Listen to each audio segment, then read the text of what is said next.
SA এডুকেশনের পক্ষ থেকে সবাইকে আন্তরিক শুভেচ্ছা। আমি শাকিল আহমেদ।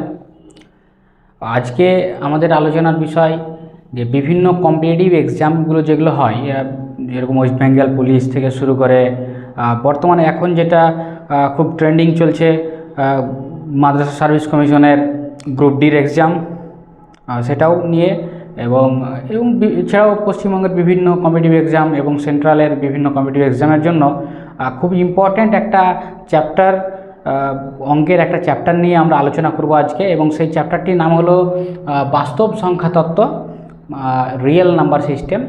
কম্পিটিটিভ এক্সামে এখান থেকে কোশ্চেন আসে না এটা বলা অন্যায় হবে, কারণ প্রতিটি এক্সামেই প্রতিটি পরীক্ষাতেই এখান থেকে কমপক্ষে একটি করে অঙ্ক দেবেই দেবে।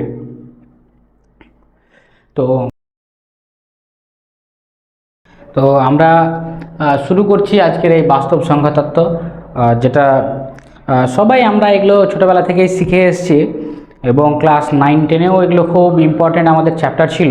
তো আমরা পরপর একটা একটা করে শিখব। প্রথমে আমরা শিখব যেগুলোকে আমরা সাধারণত বলে থাকি অঙ্ক কী জিনিস। অঙ্কের ভাষায় অঙ্ক কী জিনিস। তো অঙ্ক যেগুলোকে আমরা ইংরেজি ডিজিট বলি, অঙ্ক বা ডিজিট বলে থাকি। ডিজিট কী জিনিস? ডিজিট যেগুলো হচ্ছে যেরকম 0, 1, 2, 3, 4, 5, 6, 7, 8, 9। ম্যাথামেটিক্সে এই 10টা অঙ্কই হলো ডিজিট বা অঙ্ক, এর বাইরে কোনো অঙ্ক নেই। আর এই অঙ্কগুলো দিয়েই আমরা সংখ্যা তৈরি করি। প্রত্যেকেই আলাদা আলাদা করে একটা সংখ্যা, প্রত্যেকেরই আলাদা আলাদা করে একটা ভ্যালু আছে, মান আছে, এবং এগুলো দিয়েই আমরা বিভিন্ন ধরনের সংখ্যা তৈরি করতে পারি। যেরকম আমি যদি বলি 10, তো 10 একটা সংখ্যা যেটা দুটো ডিজিট নিয়ে তৈরি, একটা 1 একটা 0। যদি বলি আমি 999 বা 998, এখানেও কিন্তু দুটো অঙ্ক নিয়ে তৈরি। অঙ্ক কিন্তু দুটো আছে, একটা 9 একটা 8, বাট এটাই সংখ্যাটা 3 ডিজিটওয়ালা, 3টি অঙ্ক, মানে 3 ডিজিটওয়ালা সংখ্যা একটা, একক, দশক, শতক। যদি বলি আমি অন্যরকম একটা উদাহরণ দিয়ে দেখি 7, 8, 9, 6, 5, এটাও একটা সংখ্যা। এখানে কতগুলো অঙ্ক আছে? 1, 2, 3, 4, 5টা অঙ্ক আছে। তাহলে এটা 5 ডিজিটের বা 5 অঙ্কের একটা সংখ্যা। বুঝা গেল? তাহলে এরকম করেই সংখ্যা তৈরি হয়, এবং সংখ্যাগুলোর যতগুলো অঙ্ক নিয়ে তৈরি হবে ততগুলো বলি আমরা যে ততগুলো অঙ্কের একটি সংখ্যা। আর এই সংখ্যার উপরেও আমরা অনেক কিছু শিখেছিলাম, একক, দশক, শতক,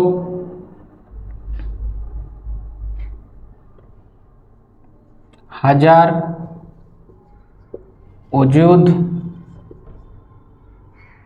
অযুত, লক্ষ, নিযুত, কোটি। তো এরকম আমরা অনেক আমরা এগুলো ছোটোবেলাতেই শিখেছিলাম, একদম যখন ছোট ছিলাম। এককের ঘরের অঙ্ক, দশকের ঘরের অঙ্ক, শতকের ঘরের অঙ্ক, হাজারের ঘরের অঙ্ক। তো এককের ঘরের যে কোনো অঙ্কের মান 1। একক বলতে যদি এককের ঘরে যদি 1 থাকে তাহলে তার মান 1, 0 থাকে তাহলেও তার মান 0, যদি 2 থাকে তাহলে তার মান 2, যদি 3 থাকে তাহলে তার মান 3, 9 যদি থাকে তাহলে তার মান 9। যদি দশকের ঘরে 1 থাকে তাহলে তার মান কিন্তু 10 গুণ হয়ে যায়, অর্থাৎ 10। 2 থাকলে ওর মান হয়ে যাবে 20, যদি 9 থাকে তাহলে ওর মান হয়ে যাবে 90। ঠিক তেমনি শতকের ঘরের প্রতিটি অঙ্কের মান শতগুণ, অর্থাৎ যদি 1 থাকে তাহলে ওর মান 100, যদি 2 থাকে তাহলে ওর মান 200, যদি 5 থাকে তাহলে ওর মান 500।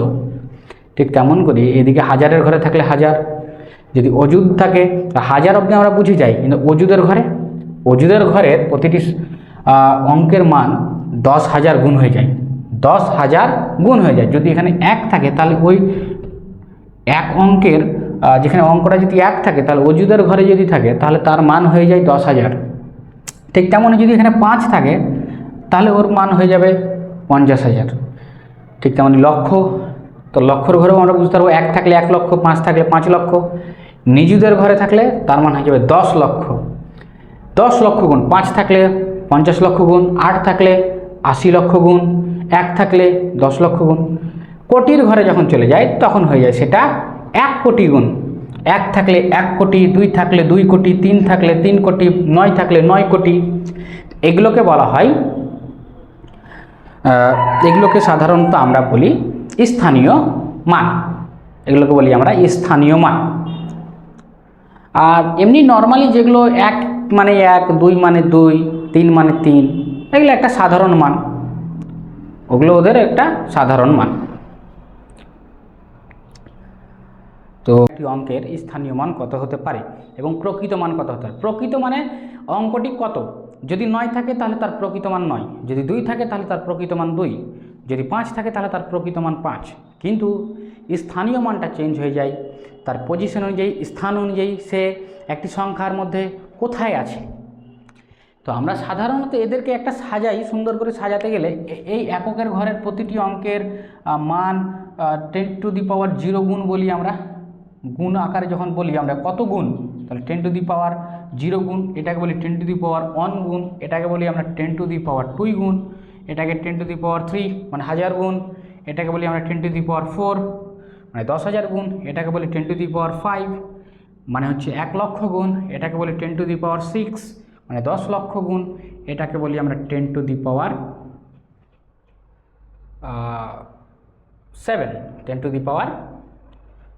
10⁻7টাকে বলি আমরা 1 কোটি গুণ।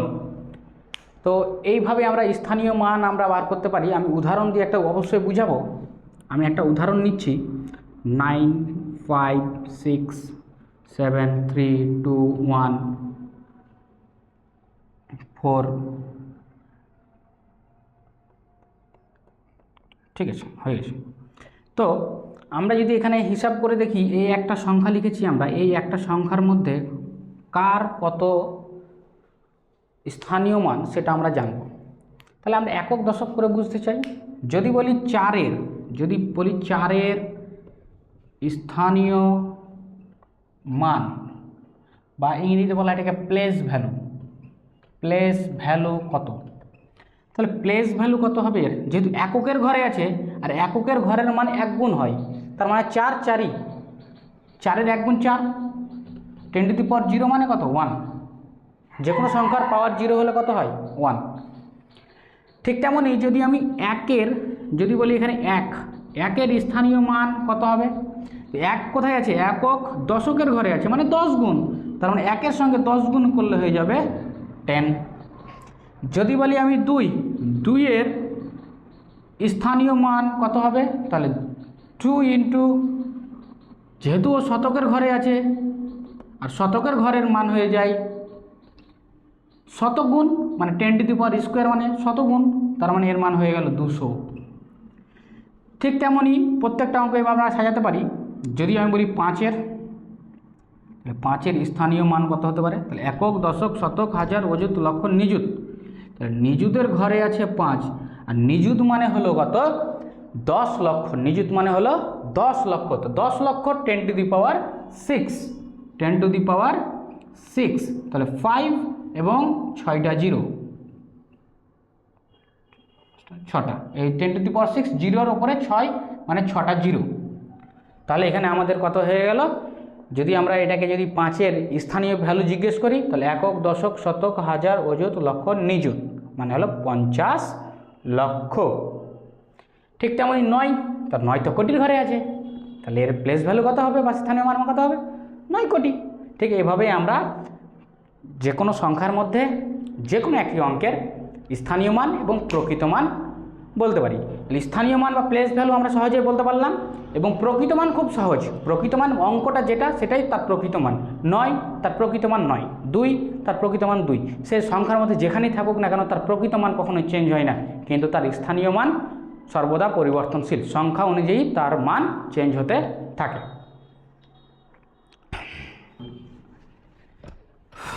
এবার আমরা সংখ্যা তত্ত্ব সম্পর্কে আলোচনা করব।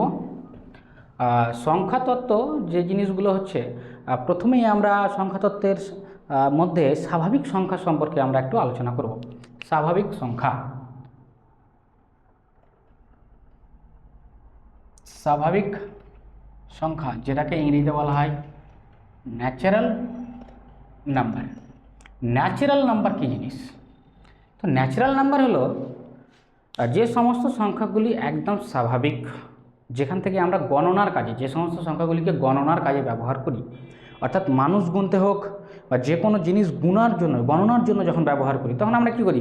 শুরু কি 0 থেকে কখনো শুরু করি না, আমরা গণনার ক্ষেত্রে শুরু করি 1 থেকে, যে 1 2 3 4 5 6 এভাবে গুনতে শুরু করি আমরা 1 থেকে। ঠিক তেমনই স্বাভাবিক সংখ্যাও শুরু করতে হয় 1 থেকে, 1 2 3 4 5 চলতে থাকবে এরকম।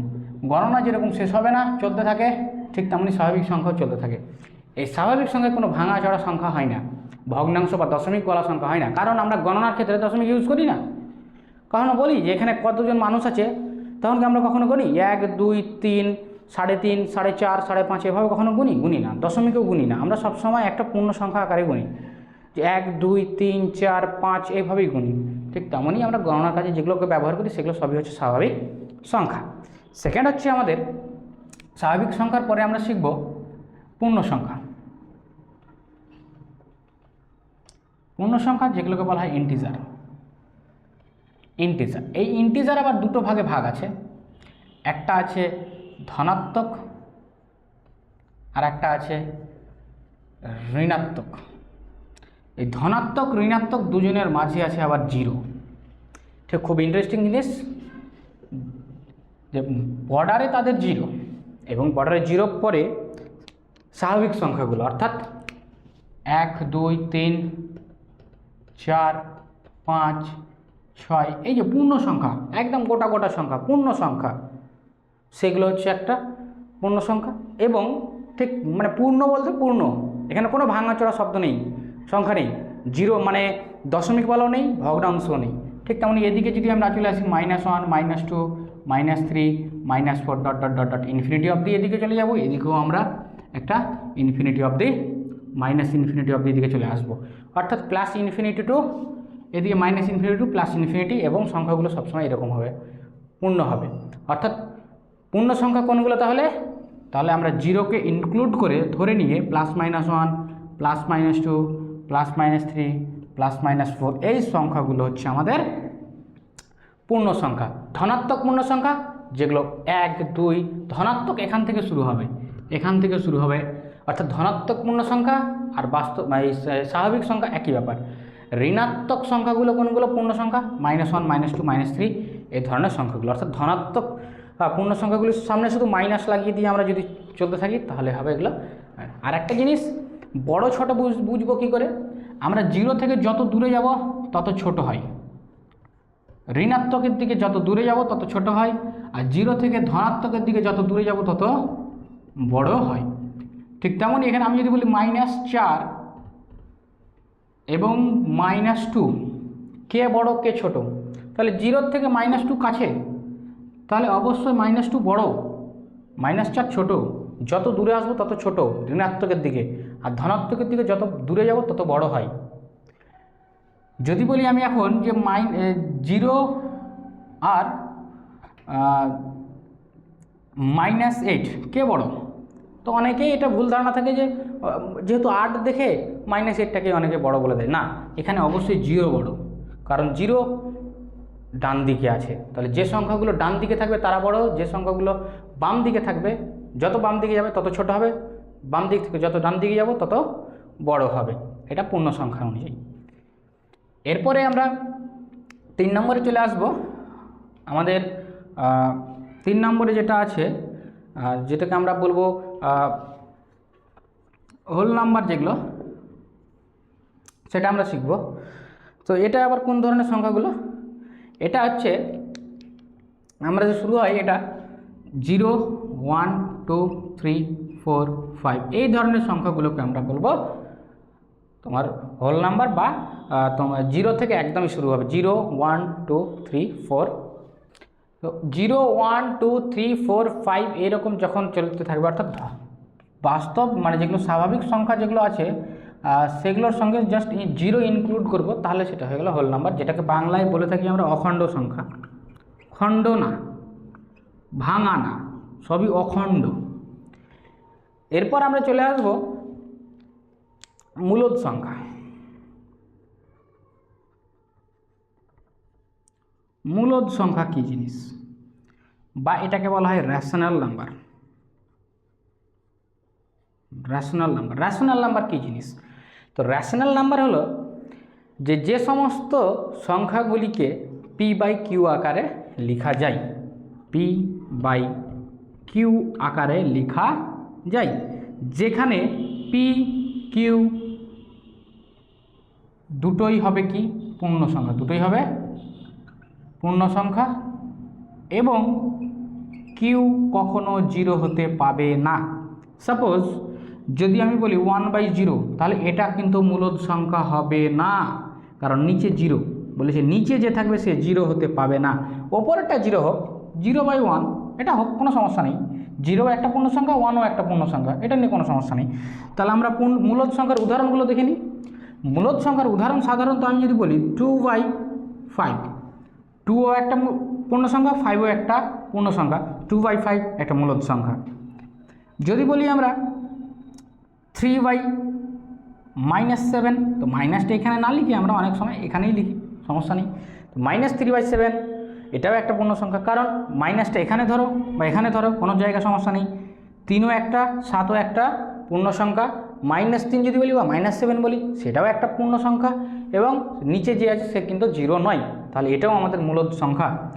এছাড়াও আমরা মূলদ সংখ্যা আকারে লিখতে পারি সমস্ত স্বাভাবিক সংখ্যাই মূলদ সংখ্যা, কারণ প্রত্যেকটি স্বাভাবিক সংখ্যাকে আমরা লিখতে পারি 1/1, 2/1, 3/1, 4/1, এভাবে লিখতে পারি, কোনো সমস্যা নেই।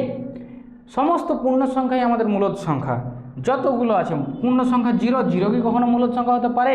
অবশ্যই হবে, কারণ জিরোকে 0/1 লেখা যায়। ঠিক তেমনই আমরা প্রত্যেকটা সংখ্যাকে আমরা যেরকম পূর্ণ সংখ্যা, আরও যদি বলি -3কে কি আমরা মূলদ সংখ্যা বলতে পারি? তো হ্যাঁ পারি, কারণ -3কেও আমরা -3/1 লিখতে পারি, কোনো সমস্যা নেই।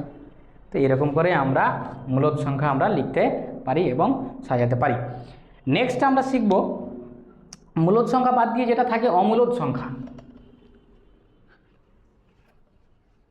যেটা থাকে আমাদের অমূলদ সংখ্যা। এই অমূলদ সংখ্যা কোনগুলো? তো অমূলদ সংখ্যা যেগুলো মূলদ না, অর্থাৎ যাদেরকে আমরা পি বাই কিউ আকারে লিখতে পারবো না। তো পি বাই কিউ আকারে যাদেরকে লিখতে পারবো না, অর্থাৎ অমূলদ, যাদেরকে পি বাই কিউ আকারে লিখতে পারা যায় না। যেমন উদাহরণ যদি বলি আমি, এক্সাম্পল এরকম সংখ্যা তোমরা অবশ্যই দেখে হবে -√2, √5, √7, √8, এই ধরনের সংখ্যাগুলো অবশ্যই তোমরা দেখে হবে, এবং এই ধরনের সংখ্যাগুলোর কিন্তু আমরা পি বাই কিউ আকারে লিখতে পারি না, কারণ এদের √ওভার দেওয়া আছে, অর্থাৎ এদের বর্গমূল, 2-এর বর্গমূল, 5-এর বর্গমূল, 7-এর বর্গমূল, 8-এর বর্গমূল এক্স্যাক্ট কোনো নাম্বার হয় না, সে কারণে এদেরকে আমরা পি বাই কিউ আকারে লিখতে পারি না। অমূলদ সংখ্যার মধ্যে খুব ইম্পর্ট্যান্ট একটা উদাহরণ পাইয়ের মান আমরা 22/7 বলে থাকি, বাট পাইয়ের মান অ্যাকচুয়ালি 22/7 না, এর মান 3.14 এরকম চলতে থাকে। যেহেতু এর এক্স্যাক্ট ভ্যালু নেই, তাই এটিও একটি অমূলদ সংখ্যা পাই। তো অনেক পরীক্ষায় এই কোশ্চিনটা অনেকবারই থাকে, নিচে 4টে অপশান দেওয়া থাকে, বললে কোনটি অমূলদ। আমরা পাই দেখি, বাট পাইয়ের মান ভাবি আমরা 22/7, তো 22/7 যখন হয় তাহলে ওটা তো একটি মূলদ, আমরা এটাই ভাবি, বাট না, পাইয়ের মান আমরা ধরি 22/7, অ্যাকচুয়াল মান না ওটাও। তো সে যেহেতু অ্যাকচুয়াল মান 22/7 না, সেহেতু ওটি একটি অমূলদ সংখ্যা। যেরকম আরও আছে আমাদের ই এর ভ্যালু কত? ইও একটি কিন্তু ধ্রুবক। ই এর ভ্যালু হচ্ছে -2 থেকে -3 এর মধ্যে একটা ভ্যালু, এরও এক্স্যাক্ট কোনো ভ্যালু নেই, তাহলে সুতরাং এটিও একটি অমূলদ সংখ্যা। এরপরে আমরা জানবো বাস্তব সংখ্যাটা কী জিনিস, রিয়েল নাম্বার, যেটা আমাদের হেডিংয়ে ছিল বাস্তব সংখ্যা তত্ত্ব। তাহলে বাস্তব সংখ্যা কোথায়?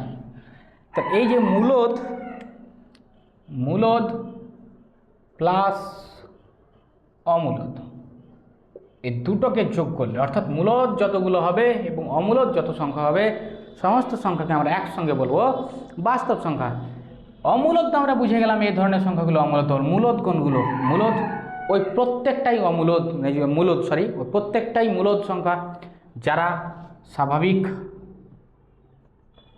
সংখ্যা, যারা পূর্ণ সংখ্যা, যারা অখণ্ড সংখ্যা, যারা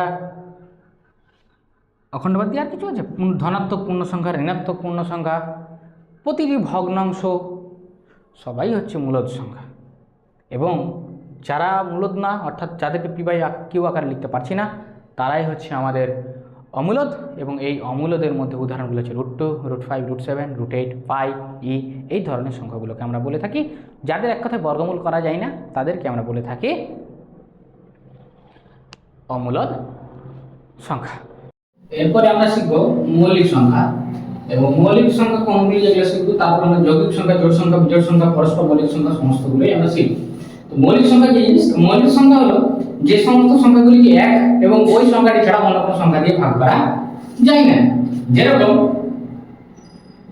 2, 3, 5, 7, 11, এই যে সংখ্যাগুলি আমি লিখলাম, এই সংখ্যাগুলি যেরকম দুইকে এক এবং দুই ছাড়া অন্য কোনো সংখ্যা দিয়ে ভাগ করা যায় না। 3, এক এবং তিন ছাড়া অন্য কোনো সংখ্যা দিয়ে ভাগ করা যায় না। 7 কে এক এবং 7 ছাড়া অন্য কোনো সংখ্যা দিয়ে ভাগ করা যায় না। 11 কে এক এবং 11 ছাড়া অন্য কোনো সংখ্যা দিয়ে ভাগ করা যায় না। এক কথায় যে সংখ্যাগুলির শুধুমাত্র দুটি উৎপাদক, সেই দুটি উৎপাদক থেকে এক এবং ওই সংখ্যাটা নিজে, এছাড়া অন্য কোনো সাধারণ কোনো উৎপাদক নেই, তাদেরকে বলে থাকি আমরা মৌলিক সংখ্যা। তো মৌলিক সংখ্যা আরো আছে, আমরা যদি আরো বলতে চাই তো 2, 3, 5, 7, 11, তারপর চলে আসবো আমাদের 13, তারপর 17, তারপর 19, তারপর 23, তারপর আমাদের 29, 31, তারপর আমাদের 37, তারপর 41, 43, 47, 50 অবধি আমাদের এই কটায় কিন্তু মৌলিক সংখ্যা আছে। গুণলে আমরা গুনতে পারি 1, 2, 3, 4, 5, 6, 7, 8, 9, 10, 11, 12, 13, 14, 15, অর্থাৎ 1 থেকে 50 পর্যন্ত, 1 থেকে 50 পর্যন্ত মৌলিক সংখ্যা হচ্ছে আমাদের, মৌলিক সংখ্যা হবে আমাদের 15টি। এবং 51 থেকে 100 পর্যন্ত মৌলিক সংখ্যা আমাদের 10টি। সুতরাং আমাদের মৌলিক সংখ্যা 1 থেকে 100 পর্যন্ত মোট 25টি মৌলিক সংখ্যা। এটা মনে রাখা খুবই দরকার আমাদের, এবং এটা আমাদের মনে পরীক্ষার জন্য খুব ইম্পর্টেন্ট জায়গায়। কিন্তু ধীরে ধীরে আমাদের এরকম অনেক সময় কোশ্চেন চলে আসে, যদি বলে যে 51 থেকে 100 পর্যন্ত কোন কোন মৌলিক সংখ্যাগুলি আছে, তোমরা নিজে নিজে কাউন্ট করতে পারবে, সেটা আমি আর বলছি না, নিজে নিজে কাউন্ট করে দেখবে মিলছে কিনা। নেক্সট আমাদের যৌগিক সংখ্যা। যৌগিক সংখ্যা কোনগুলি? যাদের যে সমস্ত সংখ্যাগুলি সাধারণ, মানে যে সমস্ত সংখ্যাগুলি উৎপাদক সংখ্যা 3টি বা 3-এর বেশি, 3টি বা 3-এর বেশি, উৎপাদক সংখ্যা 3টি বা 3-এর বেশি। কোনগুলো? যদি বলি আমি 4, তাহলে 4-এর উৎপাদক যদি বলি আমি 1, 2, 4। যদি বলি আমি 6, 1, 2, 3, 6।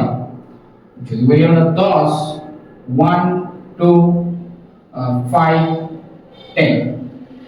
আছে অনেক সংখ্যা পাবে, অর্থাৎ কি এখানে উৎপাদক সংখ্যা 3টি, এখানে 4টি, এখানেও 4টি।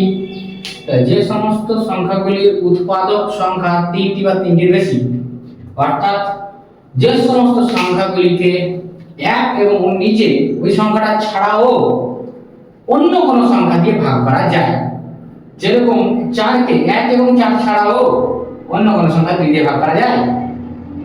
6কে 1 এবং 6 ছাড়াও অন্য কোনো সংখ্যা 2 এবং 3 দিয়ে ভাগ করা যায়। এদেরকে বলি আমরা যৌগিক সংখ্যা। নেক্সট আমরা শিখব পরস্পর মৌলিক সংখ্যা।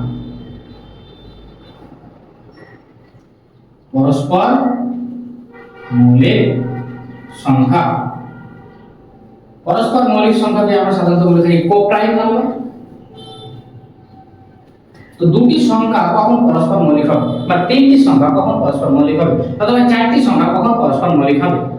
তো দুটি সংখ্যা বা তিনটি সংখ্যা পরস্পর মৌলিক তখনই বলবো যখন ওই সংখ্যাগুলির সাধারণ উৎপাদক এক ছাড়া অন্য কোনো সাধারণ উৎপাদক থাকবেই না।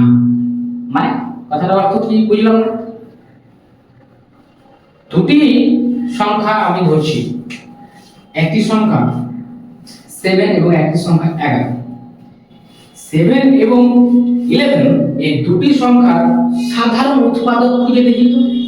অর্থাৎ 7 কেও ভাগ করা যায় এবং 11 কেও ভাগ করা যায়, যে সংখ্যাগুলো তাদের মধ্যে কোনো মিল আছে। 7 কে ভাগ করা যায় 1 এবং 7 দিয়ে, 11 কে ভাগ করা যায় 1 এবং 11 দিয়ে। তো এদের যে উৎপাদকগুলি আছে সেই উৎপাদকগুলি থেকে কোনো কমন আছে, মিল আছে? নেই। না থাকলে সাধারণ উৎপাদক পাবো কোথা থেকে? তো এই ধরনের সংখ্যাগুলোকে বলে থাকি আমরা পরস্পর মৌলিক সংখ্যা। তো সাধারণত কোশ্চেন দেখবে 7 তো মৌলিক, 11 তো মৌলিক, পরস্পর তো মৌলিক হবেই, এটা তো বড় ভাবার কিছু নেই। অন্য কোনো উদাহরণ আছে কি এছাড়াও? অবশ্যই আছে। 11 একটা এবং 16, 11 এবং 16 এই দুটো সংখ্যার মধ্যে আমরা এই দুটো সংখ্যাকে আমরা পরস্পর মৌলিক বলতে পারি? কোশ্চেন এখানেই যাবে। তো 11 কে কি কি দিয়ে ভাগ করা যায়? 1 এবং 11। 16 কে কি কি দিয়ে ভাগ করা যায়? 1 2 4 8 and 16 এতগুলো সংখ্যা দিয়ে ভাগ করা যায়। কিন্তু এদের মধ্যে যে উৎপাদকগুলো আছে এদের কোথাও মিল আছে? মিল তো আছে, এক জায়গাতে মিল আছে, সেটা হলো 1। আমি তো আগে বলেছি যে 1 ছাড়া অন্য কোনো সাধারণ উৎপাদক থাকবেই না। তো 1 ছাড়া সাধারণ কোনো উৎপাদক যদি না থাকে তাহলে তাদেরকে বলবো আমরা পরস্পরের মৌলিক সংখ্যা। সেটি দুটি সংখ্যার ক্ষেত্রে হতে পারে, তিনটি সংখ্যার ক্ষেত্রে হতে পারে, চারটি সংখ্যার ক্ষেত্রে হতে পারে। 6 এবং 10, যদি বলি 6 এবং 10, তো 6 কে ভাগ করা যায় 1 2 3 and 6, 1 2 5 and 10। তাহলে তোমরাই বলবে যে 1 এ তো মিল আছে, 1 এ মিল থাকলে আমরা সেটা দিয়ে আমরা বিচার করতে পারি না সে পরস্পর মৌলিক হবে কি হবে না, কারণ 1 এ মিল থাকবে সে মৌলিক পরস্পর না হবে। কিন্তু অন্য কোনো কোথাও কি মিল আছে? তো অবশ্যই আছে। কোথায় মিল আছে? আবার 2 এও মিল আছে। তাহলে 1 ছাড়া আরো একটি সাধারণ উৎপাদক আমরা খুঁজে পেয়েছি, সেটা হলো 2। তাহলে এই 6 এবং 10 কিন্তু পরস্পর মৌলিক হলো না। পরস্পর মৌলিক হতে গেলে দুটি সংখ্যার মধ্যে সাধারণ উৎপাদক 1 ছাড়া অন্য কেউ যেন না থাকে। তাহলে একটাই জিনিস যে সাধারণ উৎপাদক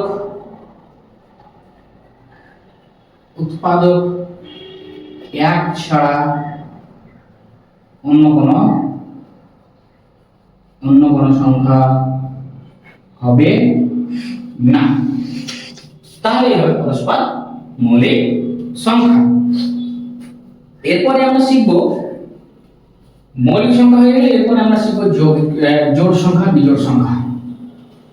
জোড় সংখ্যা কি জিনিস আর বিজোড় সংখ্যা কি জিনিস সেটা আমরা একটু আলোচনা করব।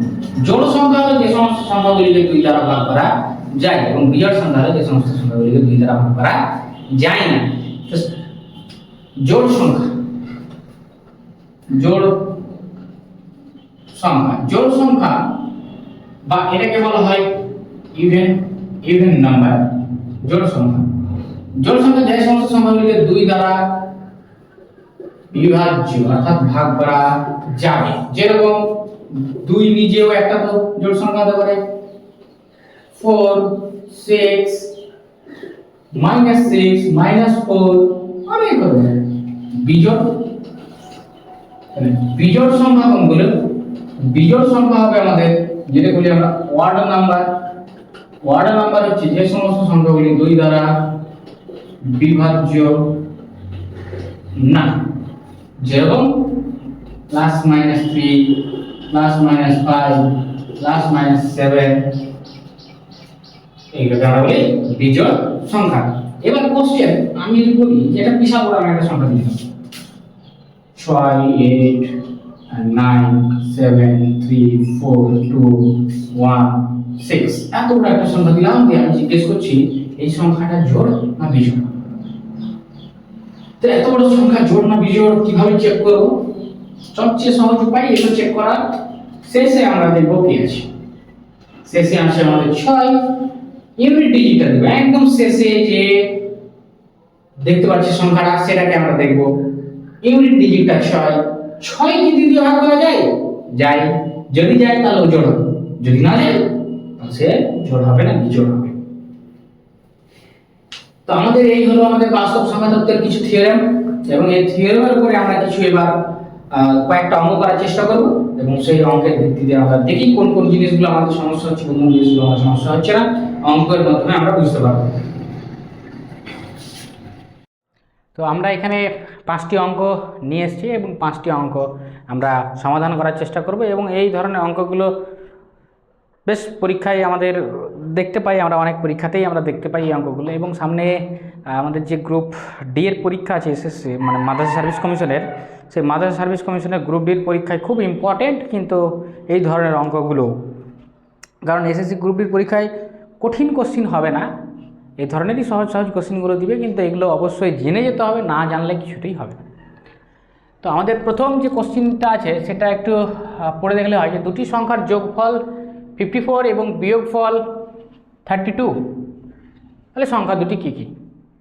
আসলে কি বলেছে যে অঙ্কটা একটু ডিটেলস একটু আলোচনা করে বলি। যদি আমি মনে করি একটা সংখ্যা এ আর একটা সংখ্যা বি, ওদেরকে যোগ করলে পাবো আমি 54, এবং একটি সংখ্যা এ এবং একটি সংখ্যা বি যদি হয়, ওই দুটি সংখ্যাকে বিয়োগ করলে আমি পাবো 32, তাহলে সংখ্যা দুটি কী কী, অর্থাৎ এ এর মান কত, বি এর মান কত।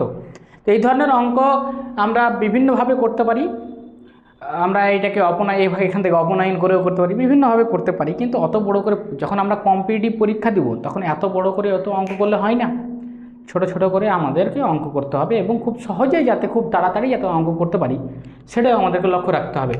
তো বেশি কিছু না, একটাই ট্রিক্স মনে রাখতে হবে, সেই ট্রিক্সটা হলো যোগফল এবং বিয়োগফল। ট্রিক্সটা আমি বলে দিচ্ছি, সংখ্যা দুটি কী কী হবে। তো সংখ্যা একটি, প্রথম সংখ্যাটা হবে যোগফল প্লাস বিয়োগফল বাই 2, এবং দ্বিতীয় সংখ্যাটা হবে যোগফল মাইনাস বিয়োগফল বাই 2। তাহলে যোগফল কত? 54 প্লাস 32 বাই 2, ক্যালকুলেশন করলে কত হবে? 54 এবং 32 যোগ করলে হয়ে যাবে তোমার 86, 86কে 2 দিয়ে ভাগ করলে হয়ে যাবে 43। এবং এখানে দেখো যোগফল আছে আমাদের 54, সেখান থেকে 32 বিয়োগ করে 2 দিয়ে ভাগ, তাহলে এখানে 54 থেকে 32 বিয়োগ করলে হয়ে যাবে 22, এবং 22কে 2 দিয়ে ভাগ করলে হবে 11। তাহলে দেখো 43 এবং 11 যোগ করলে 54 হয়, এবং 43 থেকে 11 বিয়োগ করলে 32 হয়। তাহলে খুব সহজেই আমরা এই ট্রিক্সটাকে কাজে লাগাতে পারি, যে ট্রিক্সটা যোগফল প্লাস বিয়োগফল বাই 2, যোগফল মাইনাস বিয়োগফল বাই 2, তাহলে আমরা দুটো সংখ্যাকে পেয়ে যাব। সেকেন্ড অঙ্কই চলে আসি আমরা। এখানে বলেছি দুটি সংখ্যার যোগফল 30, বিয়োগফল 18 হলে সংখ্যা দুটির গুণফল কত। তা আমরা তো সংখ্যা দুটোকে জানলাম যে একবার যোগফলের সঙ্গে বিয়োগফল যোগ করে 2 দিয়ে ভাগ করলে একটা সংখ্যা পাওয়া যায়, যোগফলের সঙ্গে বিয়োগফল বিয়োগ করে আবার 2 দিয়ে ভাগ করলে আরেকটা সংখ্যা পেয়ে যায়। তাহলে এই দুটো জিনিসকে যদি আমরা গুণ করে দিই তাহলে তো উত্তর হয়ে গেল। তাহলে সেম আমরা করব 30 প্লাস 18 বাই 2, তাহলে একটা সংখ্যা হয়ে গেল, 13 মাইনাস 18 বাই 2, তাহলে আর একটা সংখ্যা হয়ে গেল, এবং এই দুটি সংখ্যাকে আমরা যদি গুণ করে দিই তাহলে উত্তর পেয়ে যাব। তো 30 আর 18 হয়ে গেল আমাদের 48, 48কে 2 দিয়ে যদি ভাগ করি তাহলে আমরা পেয়ে যাব 24 ইন্টু, এখানে আমরা যদি ভাগ করি 30 থেকে 18 বাদ দিলে হবে 6, 12, 12কে 2 দিয়ে ভাগ করলে হবে 6, তাহলে 6 24 কত হবে? 6 24 হয়ে যাবে তোমার 4 6 24, হাত থাকলো 2, 6 2 12 আর 2 140। এগুলো জিনিস মনে রাখতে হবে, 24 6 144 হয়। হ্যাঁ, তো এগুলো যদি মনে রাখা যায়, আর না মনে রাখলে আমরা গুণ করে তো অ্যান্সার পেয়ে যাবো, অত সমস্যা নেই আমাদের। দুটি সংখ্যার গুণফল, এবার 3 নম্বর অঙ্ক চলে আসি। দুটি সংখ্যার গুণফল 64, ভাগফল যদি 4 হয় তাহলে বলেছে সংখ্যা দুটি কী কী। এটা কিন্তু খুবই গুরুত্বপূর্ণ অঙ্ক, আর এই ধরনের গুরুত্বপূর্ণ অঙ্ককে সমাধান করার জন্য টেকনিক আছে। কি টেকনিক আমি বলে দিচ্ছি, কি ট্রিক্স আছে সেটা বলে দিচ্ছি। তাহলে কি হবে, এখানে প্রথম যে সংখ্যাটা হবে, প্রথম সংখ্যাটা আমরা কীভাবে বার করব, বা বড় সংখ্যাটা বলতে পারি, বড় সংখ্যাটা বা প্রথম সংখ্যাটা আমরা কীভাবে বার করতে পারবো, তো কিছুই না, রুট ওভার গুণফল, মানে সংখ্যা দুটির গুণফল ইন্টু ভাগফল, গুণফল ইন্টু ভাগফল যদি করি তাহলেই আমরা বড় সংখ্যাটা পেয়ে যাব। চলো করে দেখি বড় সংখ্যাটা কত হতে পারে। তাহলে গুণফল ইন্টু, তো রুট ওভার গুণফল আছে 64, ভাগফল আছে 4। তো 64কে রুট করলে হয় আমাদের 8, কারণ 8 8 64 হয়, তো রুট ওভার ভাঙলে 64 থেকে 8 বেরোয়, এবং 4 থেকে 2 বেরোবে, তাহলে বড় সংখ্যাটা আমাদের কাছে পেয়ে গেলাম 16, তাই না? এবার দ্বিতীয় সংখ্যাটা কত হবে, দ্বিতীয় সংখ্যাটা আমাদের কত হবে। তাহলে একটা সংখ্যা 16 পেয়ে গেছি, এবং আর দুটো সংখ্যার গুণফল 64, তাহলে 16কে কত দিয়ে গুণ করলে 64 হবে, তো ইজিলি পেয়ে যাব। তো দ্বিতীয় সংখ্যাটা আর কিছুই না, তোমরা ইজিলি বলতে পারবে যে গুণফল যেটা আছে সেটাকে ওই প্রথম সংখ্যাটা দিয়ে ভাগ করলেই তো হয়, বা বড় সংখ্যাটা দিয়ে ভাগ করলেই তো হয়। তাহলে এখানে 64/16, তাহলে 16 4 64, তাহলে 4 একটা সংখ্যা 4 একটা সংখ্যা 16, তাহলে 16 4 গুণ করলে 64 হবে, 16কে 4 দিয়ে ভাগ করলে ভাগফল 4 হয়, মিলে গেল উত্তর। তো এই ধরনের অঙ্ক অনেক আসে, এবং এইটাই টেকনিকে অঙ্ক করার চেষ্টা করবে, খুব তাড়াতাড়ি হয়ে যাবে।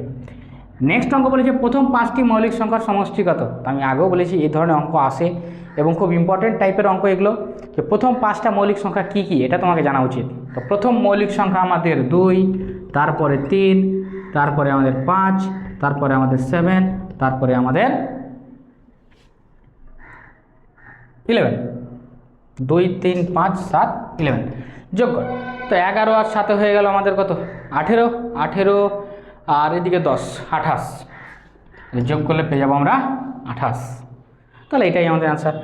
যদি আমরা এই 4টে অঙ্ক পেয়ে থাকি, এবং এই অঙ্কটা আমরা থিওরেমে আলোচনা করেছি ভিডিওতে, এবং এই থিওরেম অনুযায়ী তাহলে তোমরা এখান থেকে অ্যান্সার বলতে পারবে কোনটি অমূলদ সংখ্যা হবে, এবং অ্যান্সার তোমাদের চোখের সামনেই আছে। অবশ্যই অ্যান্সার আমাকে কমেন্টে জানাবে।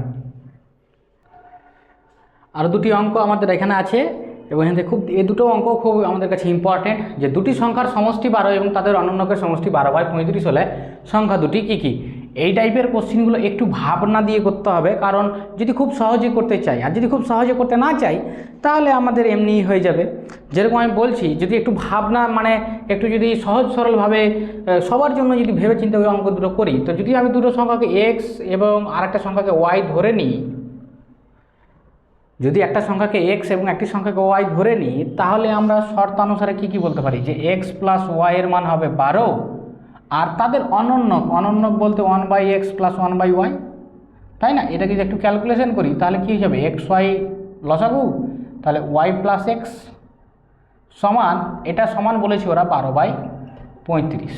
তো আমরা একটু যদি ভাবনা চিন্তা করি, যে এই জায়গাটায় যেটা লেখা আছে এক্স প্লাস ওয়াইয়ের মান, এখানেও এক্স প্লাস ওয়াইয়ের মান, সেটাও 12, এটাও 12, এক্স ওয়াইয়ের মানটা এখানে 35, এক্স ওয়াইয়ের মান 35। এবার আমাকে এখান থেকে একটু আইডিয়া করতে হবে, কারণ এই ধরনের অঙ্ক খুব সহজেই আমরা কিন্তু, মানে এখান থেকে আমরা সমাধান করতে পারি, কীরকম, এক্স প্লাস ওয়াই, তো এর মান তো প্রথমে আমরা জানি 12, তাহলে এক্স ওয়াই, আর এটা 12/35, তাহলে এখান থেকে এটা যদি কেটে যায়, তাহলে এক্স ওয়াইয়ের মান কত আসবে, 35 আসবে। এবং এখান থেকে 35 নিয়ে আসার পর আমরা যে কোনো একটা মানকে এখানে আবার বসিয়ে দিয়ে এক্স আর ওয়াইকে আলাদা করে মান বার করতে পারি। এত কঠিন করে আমরা অঙ্কগুলো কখনোই করব না, অঙ্কগুলো আমরা এত কঠিন করে করব না, কারণ এখন এই কম্পিটিটিভ এক্সামে এত বড় করে যদি অঙ্কগুলো করতে চাই, তাহলে কিন্তু আমাদের খুব সমস্যায় সম্মুখীন হয়ে যাব। তাহলে আমাদেরকে প্রথমে ভাবতে হবে এক্স আর ওয়াইয়ের যোগফল বলে দিয়েছে 12, আর আমরা অনন্যক যদি যোগ করি, তাহলে 1/x আর 1/y এর মান হচ্ছে 12/35। এর কথাটার অর্থই হলো যে যখন আমরা এটাকে যদি একটু ক্যালকুলেশন করি, এই পার্টটাকে, তাহলে আমরা দেখতে পাবো যে ওপরে আসবে এক্স প্লাস ওয়াই, আর নিচে আসবে তোমাদের এক্স ওয়াই। তাহলে এক্স ওয়াই এর মান, তার মানে কি, এই দুটোকে তুলনা করি, এক্স ওয়াই এর মান 35 আর এক্স প্লাস ওয়াই 12। কোন দুটি সংখ্যাকে যোগ করলে 12 হয়, আবার গুণ করলে 35 হয়? তাহলে এরকম কাছাকাছি সংখ্যাগুলো, আচ্ছা 12 কোন দুটো সংখ্যাকে যোগ করলে 12 হয়, একটু ভাবনা চিন্তা করে বলো তো। তাহলে বলবে যে স্যার একের সঙ্গে 11 যোগ করলে তো 12 হয়, কিন্তু একের সঙ্গে 11 গুণ করলে তো 35 আসবে না। 2 এর সঙ্গে 10 যোগ করলে তো 12 আসে, কিন্তু 2 আর 10 গুণ করলে তো 35 আসবে না। তো 35 কিসে আসবে? 7 এবং 5, 7 আর 5 যোগ করলে 12, 7 এবং 5 গুণ করলে 35। তাহলে সংখ্যা দুটো আমাদের কাছে কিন্তু 7 আর 5। এগুলো একটু গেস করতে হবে এবং একটু বুদ্ধি খাটিয়ে অঙ্কগুলো করতে হবে, তাহলে খুব সহজে কিন্তু আমরা উত্তরগুলো বার করতে পারি। তাহলে এখান থেকে আমরা বলতে পারি যে 7 এবং 5 ছাড়া কিন্তু হবে না, কারণ এক্স ওয়াই এর গুণফল বলে দিয়েছে 35 এবং যোগফল বলে দিয়েছে 12। আমরা ক্রমিত জোড় খুঁজতে পারি, সেই রকম করে আমরা করতে পারি। সেখানে একটু এটা মিটে গেছে। নেক্সট যেটা আমাদের অঙ্ক বলেছে যে 3টি ক্রমিক সংখ্যার গুণফল 720 হলে সংখ্যা তিনটি কী কী। তো এই ধরনের অঙ্ক কীভাবে করব? আমি প্রথমে আমরা 720 লিখে দেব, পরপর আমরা ভাগ করতে শুরু করব। কীরকম? 2 দিয়ে যদি আমি ভাগ করি, তাহলে 2 দিয়ে ভাগ করলে 360, আবার যদি 2 দিয়ে ভাগ করি তো 18 দুগুণি 36, 180, আবার যদি 2 দিয়ে ভাগ করি তো 90, আবার যদি 2 দিয়ে ভাগ করি তো 45, এবার যদি আমি 2 দিয়ে যাবেন, এবার 3 দিয়ে, 3 15 45, 3 দিয়ে ভাগ করলে 5, আর যাবে না। তাহলে আমি কি পেলাম? আমি সংখ্যাগুলো পেলাম 2 × 2 × 2 × 1 2 3, 4টে 2 এবং 3টে 3 এবং একটি 5। সংখ্যাগুলি কী কী হবে? এবার এখান থেকে তোমাকে বুদ্ধি খাটিয়ে সংখ্যাগুলোকে বার করতে হবে। তো সর্বপ্রথম আমি যে সংখ্যাটা বলছি 5 এবং 2 যদি গুণ করে দিই, তাহলে একটা সংখ্যা পেয়ে গেলাম 10, এবং 2 2 দিয়ে 4 এবং 4 দুগুণি 8, এবং আরেকটা সংখ্যা 8 পেলাম, এবং 3 3কে 9 করলাম। একটু বুদ্ধি খাটিয়ে করলে এই অঙ্কগুলো হয়ে যাবে। তাহলে 3টে পরপর সংখ্যা 8 9 10, এবং 8 9 10 গুণ করলে 720 অবশ্যই হবে, এবং পরপর 3টে ক্রমিক সংখ্যা। তাহলে সংখ্যা 3টে আমাদের কাছে 8 9 এবং 10।